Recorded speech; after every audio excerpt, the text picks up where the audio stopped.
Your hair with the light shining on it is breathtakingly beautiful. Oh, Gilligan! And your eyes are two livid pools of indigo blue. Oh, Gilligan! Shell-like ears, pearl-like teeth, those lips, those nose! Oh, Gilligan! I'm sorry, Mrs. Howell, but I am improving. This time I got as far as the nose before I blew it. You're supposed to charm, Marianne. Now take inventory. Now can't you sound more breathless, more romantic?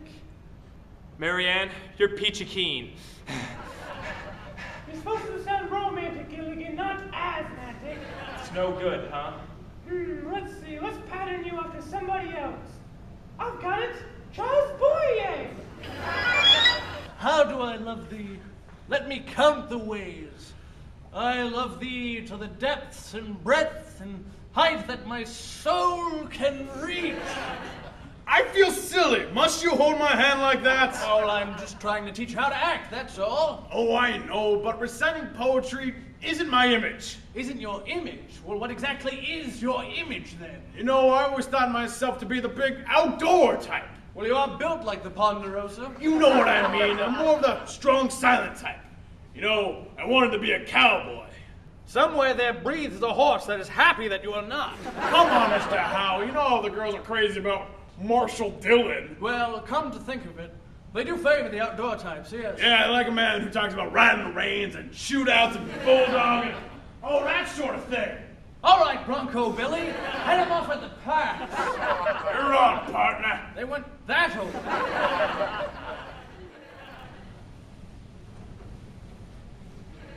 Hello, Marianne. You look healthy tonight.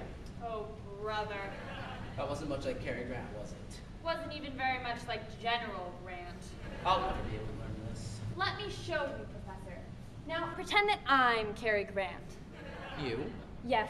Pretend that I'm tall and charming and loaded with masculinity. Well, you've got the tall and charming part, but you've got the wrong kind of load. Well, we're just pretending, Professor. Now, Cary is the sort of man who sweeps the girl off her feet. He'd take her in his arms like this and whisper her name over and over and over. Marianne, Marianne, Marianne. Isn't that a bit redundant? Professor, a girl likes to hear her name. Now let's try it again. Marianne, Marianne, Marianne. Now you whisper something to me. Cary? Yes? Gee, you smell nice. Oh. Come in. Oh, Monsieur Lee. I have brought this pour vous. I'm so glad to find you at home. And now, I kiss your hand. Gilligan, are you all right? Oui. Come, let us sit over here, so I can tell you about La Plume du Matin, which is right across the street from the Gazba. Oui, Gazba. I'll be right back. Howdy, ma'am. Oh, Skipper, come in. Boy, am I glad to see you. Gilligan, he's been acting so strange and... Howdy, ma'am? Yep. I'm glad I caught you home alone, ma'am. Well, not exactly. I mean, Gilligan, he came in when I was sewing my dress, and I just... Here you are, ma'am. I picked these for you down at the corral. Corral? Is that anyone near the Gazba? Oh, I'm sorry, man. Pardon me. I didn't know you had company. Howdy, partner. Oh, come in.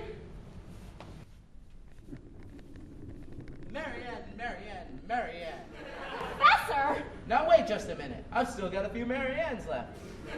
But first, I want you to put these into a vase. Well, I see you've been down at the corral, too. Corral? Why, my dear, you do have a sense of humor. And what do we have here? Well, that's exactly what I've been trying to figure out. Well, my dear, they're not good enough for you. Not half good enough. That's what you think, you limey? Limey, eh? Well, I've got a reason or two to knock you out. You want some, on guard. Hey, there'll be no fighting here while I'm here. Stay out of this, Sheriff John. Oh, they don't start breaking mad! Oh, Mr. Howell, Mrs. Howell! Come in, child.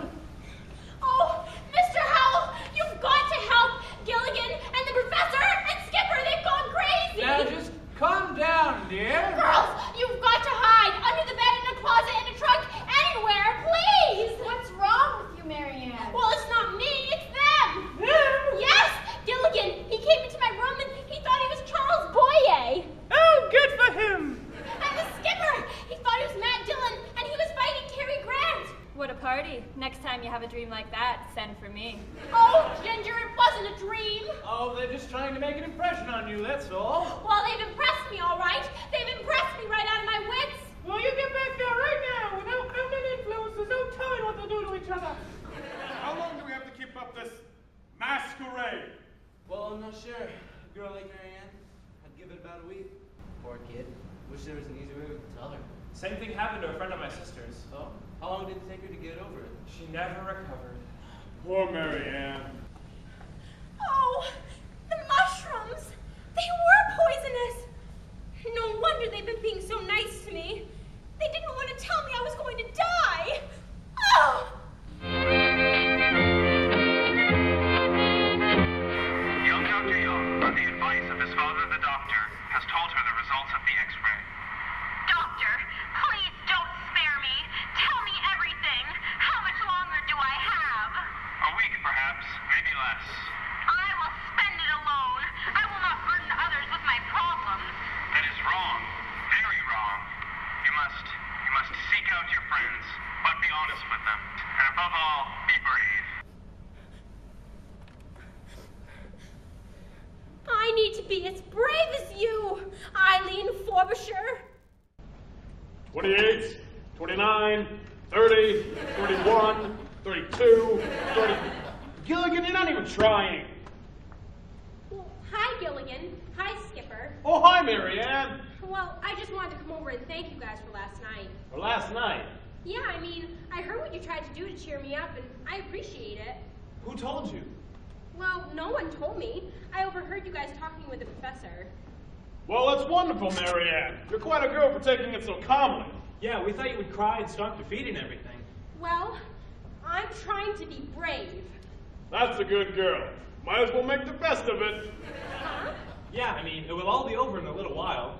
Oh. Come on, let's go tell the others. They'd be so excited to hear that she's taking it like a man. I mean, considering she's a girl. Mr. and Mrs. Howell, Marianne knows and she's as calm as anything. Oh, Thurston, did you hear that? We don't have to pretend anymore. Yes, well, Marianne, you have our sympathy, though I must say it's a very small loss. What? Oh, Thurston, must you be so blunt? Well, it's not the end of the world. Sure, I mean, this kind of thing happens every day. Yes, dear. We cry a little, but then we get over it. Nay, I've got an idea. Why don't we throw a party to celebrate? I've been saving a bottle of bubbly in 1932.